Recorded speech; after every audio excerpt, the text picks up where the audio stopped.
Bonjour et bienvenue sur Etamine. Alors je vous rappelle qu'il est indispensable que vous soyez connecté sous votre propre identifiant de façon à ce que l'auto-remplissage des documents se fasse bien et que le chaînage avec le bon responsable chef de service se fasse aussi. Alors pour saisir une mission, on va à service numérique, mission à gauche ou au niveau des icônes. On tombe sur un panneau d'information dans lequel le gestionnaire des missions ou le responsable administratif sera allé mettre un certain nombre d'informations collectées sur différents sites. Vous n'avez donc pas à aller chercher sur tous les sites de vos tutelles ou des ministères. C'est ici qu'ont se concentrer toutes les informations. Ces trois dernières applications disparaissent en fait avec ce module dès qu'il est mis en production. On va donc maintenant saisir une mission avec frais. Notez que si vous partez sur le budget de l'équipe, votre chef d'équipe aura ce bouton demande de l'équipe dans lequel il acceptera ou non la mission. Si vous partez sur un contrat, c'est le porteur du contrat qui lui aura accès à ce bouton pour aller modifier le montant et en accepter la dépense. Si je veux modifier une mission, je vais dans mes demandes en cours, ou poursuivre la saisie. Alors on va saisir une mission avec frais, voilà, et c'est mission avec frais. Très bien. Vous allez renseigner ici ce qu'il y a lieu de renseigner. Le financement est très important. Deux types de financement, soit sur l'équipe laboratoire, soit sur un contrat. Si vous sélectionnez l'équipe laboratoire, d'office il apparaît votre équipe d'appartenance, vous pouvez partir sur une autre équipe. D'accord ? À ce moment-là, le chef de l'équipe correspondante sera informé. Si vous partez sur un contrat, vous avez les contrats qui vont s'afficher et à ce moment-là, c'est le porteur du contrat qui sera le valideur de votre mission avec frais. Bien, vous connaissez toutes les notions à remplir ici. Ce qu'il faut savoir sur Etamine, c'est que ce premier panneau est en fait ce que j'appellerais la coquille de la mission, avec le thème et avec les bornes extérieures de la mission, date de départ réelle et date de retour finale. Voilà, quand vous aurez à modifier l'une ou l'autre de ces informations, c'est bien dans ce panneau coquille mission que vous viendrez. J'enregistre la demande. Et je tombe ici dans un deuxième panneau qu'on va appeler l'étape. Alors qu'il y ait réellement une étape ou qu'il n'y en ait pas, vous aurez toujours sous Etamine une étape 0, simplement pour nous permettre ensuite de chaîner avec le fonctionnaire sécurité défense et de lui envoyer, s'il y a lieu, l'étape au milieu de votre mission qui serait concernée par une demande d'autorisation par le fonctionnaire sécurité défense. Alors comment savoir si je pars dans un pays à risque? Il y a tout simplement un script toutes les nuits qui va récupérer les informations sur le site du CNRS, voilà, et apparaissent avec un point d'exclamation les pays qui sont considérés comme à risque. Je vous rappelle que des risques, il y en a de tout type, c'est pour ça d'ailleurs que le Japon apparaît avec Fukushima. Voilà, donc quand vous partez sur un pays à risque ou pas à risque, un pays étranger, vous avez automatiquement ici le code monnaie, taux de change, le per diem local qui apparaît avec sa conversion en per diem en euros. Lorsque vous partez en France, que vous appelez une commune, voilà, le per diem, lui, sera fonction du code postal, puisqu'on a une notion d'Île-de-France ou de hors Île-de-France. Et dans l'état de frais, ça a une incidence. Bien évidemment, ce sont les décrets qui sont codés dans les références structurelles et qui sont modifiés s'il y a lieu. Voilà, on va dire qu'on part en avion, 1000 euros qu'importe, et qu'on a un petit peu de taxi, pourquoi pas. Très bien. J'enregistre mon étape. Alors, je rappelle le processus. Maintenant que j'ai fait ma demande liminaire de mission, il va falloir que j'ai l'autorisation de mon chef d'équipe et de mon directeur d'unité, et qu'ensuite le gestionnaire me dise sur quel budget je vais devoir partir, sur quelle tutelle je vais devoir partir. C'est ça qui déterminera ensuite où est-ce que je vais faire ma réservation. Alors vous voyez, ma mission est apparue ici, essai mission avec frais. J'ai ici un tableau de bord. Alors, les tableaux de bord. La première partie des tableaux de bord sont mes demandes de missions en cours de préparation. Ça veut dire que ce sont les missions pour lesquelles je n'ai pas encore fini de saisir quelque chose avant d'envoyer pour validation. Vous voyez ici que je dois saisir une nouvelle étape. Étape, comme je l'ai dit tout à l'heure, c'est ici que ça se passera. Donc vous rajoutez une étape ici. Là, je vois que j'ai déclaré une mission du 1er au 28 février, alors que je n'ai déclaré d'étape que jusqu'au 19. Deux solutions. soit ma mission est réduite, et c'est bien dans le corps de la mission, donc ici, que je vais venir changer la date, et réduire au 19 février. Soit c'est mon étape qui est étendue au 28, c'est donc dans l'étape ici que je vais augmenter la date jusqu'au 28, soit je rajoute une étape. Un autre exemple de mission qui n'est pas terminée, celle-ci, je n'ai pas encore indiqué la ville de destination, donc pas possible de valider ma mission, d'accord? C'est bien au sein de l'étape que j'irai rajouter la ville de destination. Voilà l'exemple ici d'une mission sans frais, ça on a déjà vu ça dans une autre vidéo, hein, donc mission que je peux soumettre. Vous avez à chaque fois ici en fait la petite phrase qui vous dit où vous en êtes, qui vous donne l'étape suivante à faire. Dans le cas de notre mission actuelle, je dois saisir mon état de frais. Alors, quand on par saisir, en réalité, c'est éventuellement modifier l'état de frais. Voilà, l'état de frais c'est automatiquement rempli, d'accord? Vous voyez que je suis en per diem en France, en dehors de l'île de France. Je vais dire que je demande, allez, 1000 euros. Alors, il faut valider soit par ici, soit par entrée. Voilà. Ici, éventuellement, j'ai une notion de répartition des frais, c'est-à-dire si éventuellement une autre équipe s'est déclarée cofinanceur. Donc, admettons que j'ai une équipe ici qui a déclaré vouloir prendre 50 euros sur cette mission. Voilà, je valide. Voilà, hein, et donc je vais transmettre les informations à mon chef d'équipe, directeur d'unité et au gestionnaire que l'équipe EDP prend en charge une partie des frais. Actuellement, la répartition des frais apparaît en négatif pour une toute simple et bonne raison, c'est que le montant restant à la charge se calcule par rapport au montant alloué. Et actuellement, mon chef d'équipe qui n'en a pas encore connaissance ne m'a rien alloué du tout. Voilà, je valide mes frais.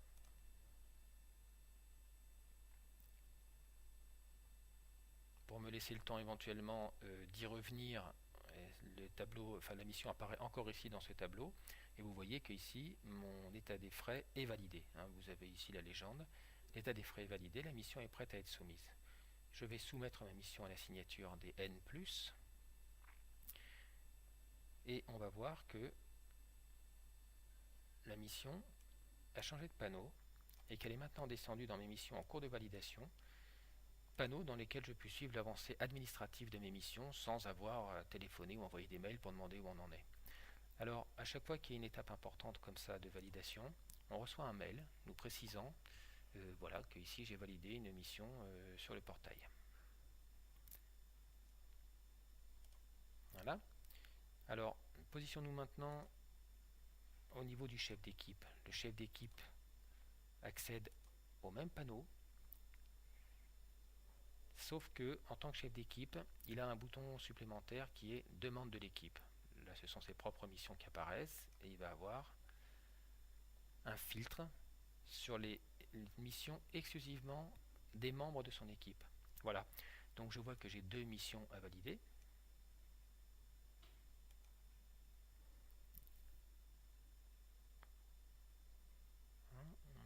Voilà, et ces missions avec frais. Les missions sont classées par ordre de départ, ici, sauf qu'on a décidé de mettre en haut du panneau les missions qu'il fallait valider. Admettons que j'ai une grosse équipe avec plusieurs pages de missions, je n'ai pas à descendre dans les pages pour aller chercher les missions que je dois valider. Voilà.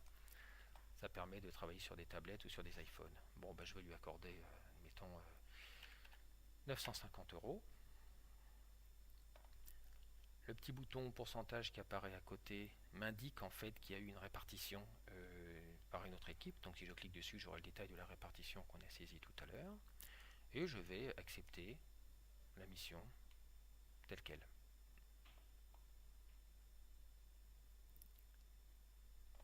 Voilà, petit rafraîchissement. Bien, on reçoit, comme je vous l'ai dit tout à l'heure, des mails pour nous préciser que ben voilà, le montant alloué a été modifié. Il a été alloué 950 euros. Un mail aussi qui me précise que ma mission a été validée. Alors dans l'objet en fait, hein, on voit tout de suite ce qu'il en est, donc on n'est pas obligé d'aller voir le détail, sauf bien sûr si on a plusieurs missions en cours, bah, on a le détail à l'intérieur du mail. Très bien. En tant que missionnaire, je vais rafraîchir mon écran. Je vais pouvoir constater que ma mission ici a bien été validée par le chef d'équipe. Voilà, donc je sais où j'en suis. Positionnons-nous maintenant en tant que directeur d'unité qui lui aussi a reçu un mail comme quoi une mission avait été demandée et acceptée par le chef d'équipe. Alors là, on est sur un panneau de gestion. Panneau de gestion qui est un petit peu différent puisqu'on voit toute la structure de l'unité avec des plannings et des répartitions par équipe mensuelles, etc. Ça fera l'objet d'une autre vidéo. Le directeur d'unité va aller récupérer la mission. Voilà, on va considérer qu'il l'accepte. Bien, je ne reviens pas sur les mails, hein, on a compris le principe. Ici, de la même façon, on va rafraîchir et on va voir la validation du directeur. Voilà. Alors la gestionnaire a reçu la validation par le directeur de l'unité. Là j'ai pris un exemple où je ne pars pas dans un pays à risque et sinon vous voyez que dans le cas d'un pays à risque, on a une validation supplémentaire qui arrive qui est celle du fonctionnaire sécurité défense. Tant que je n'ai pas la validation du fonctionnaire sécurité défense, la gestionnaire ne peut rien faire de plus. Alors dans le cas de ma mission, la gestionnaire va aller voir quels sont les frais qui ont été demandés. Et elle va déclarer que, voyons voir par exemple ici, va me demander de partir sur le marché du CNRS. Et puis on va considérer que pour les autres, je suis sur l'université hors marché. Voilà. Donc ça m'indique en fait par qui je serai remboursé et où je dois faire ma réservation. La gestionnaire envoie les informations de voyage. Voilà. En tant que missionnaire, vous recevez un mail qui vous dit que le gestionnaire vous a envoyé des informations de voyage. Vous pouvez donc aller accéder à votre panneau de mission et là vous allez voir que votre mission est revenue dans les missions en cours de préparation. Voilà. Parce que vous avez à nouveau maintenant quelque chose à faire à votre niveau. Vous devez valider l'état des frais et ensuite valider le dépôt des documents. Alors valider l'état des frais, vous allez rentrer dans l'état des frais. Et vous verrez le détail voilà, de ce que vous a indiqué la gestionnaire. Donc là, si je clique sur le CNRS portail Simbat, je vais directement me retrouver sur le portail du CNRS. Si c'était l'université avec des mails, parce que ça fonctionne pour les marchés avec des adresses mail, bah directement ça me donne l'adresse mail et ça me génère l'ouverture d'un mail. Voilà. Et ici, vous allez indiquer, vous, si vous... alors, bon, admettons, je fais ma réservation sur le portail du CNRS, et puis les frais ne sont pas de 1000 €, mais de 958,52. Je vais donc modifier le montant réel, sachant qu'après, ça aura une incidence sur le module budget, hein, puisqu'on verra exactement le budget qui est le montant impacté sur l'équipe. Voilà. Et puis, je vais déclarer que ce qui est ici, j'en ai fait l'avance. Dans la mesure où j'ai fait une avance, j'ai un panneau qui apparaît en bas à droite, demande d'avance, sur lequel je peux déclarer que j'ai fait une avance et que j'en demande le remboursement. Donc je fais une demande d'avance. J'ai donc fait une demande d'avance, je valide mes frais. Voilà. Il ne me reste plus maintenant qu'à téléverser mes documents de voyage. Donc je vais rentrer ici dans la pochette de documents. Et puis j'irai chercher, bon ben voilà, si c'est un billet d'avion, j'irai parcourir et puis pour téléverser mon billet d'avion, là vous téléversez les documents que va vous demander la gestionnaire. Attention, cela ne permet juste que de retrouver les pièces et éventuellement la gestionnaire de commencer à travailler. Cela ne dédouane pas de donner ensuite les originaux. Netamine n'est qu'un outil, ne se substitue pas aux outils comptables et encore moins aux règles de comptabilité et de production des documents originaux. Je serai amené à le redire de temps en temps. Je valide mes documents. Alors attention, si vous avez plusieurs documents à déposer et que vous ne les avez pas tous avec vous, là je vais téléverser celui-ci, il va apparaître là. Si je n'ai pas le suivant, je repars dans un autre menu où je ressors. Dans la mesure où je vais valider les documents, pour vous éviter un clic, on considère que vous validez les documents et la mission de fait. Voilà, ma mission est repartie en cours de validation chez les gestionnaires. Voilà. Le gestionnaire qui a reçu lui aussi un mail comme quoi j'ai envoyé mes éléments à ma mission ici. Le gestionnaire va aller récupérer les documents dont il a besoin pour saisir la mission. Voilà, sur le logiciel comptable, il a tout le détail de toutes mes missions. Le gestionnaire aura aussi les détails de où et combien exactement. Il va saisir en comptabilité. Il va ensuite déposer les documents ici, notamment l'ordre de mission.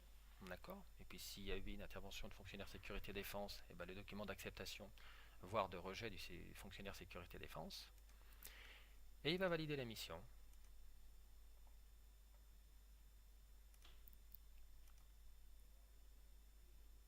Voilà. Une fois que la mission a été validée,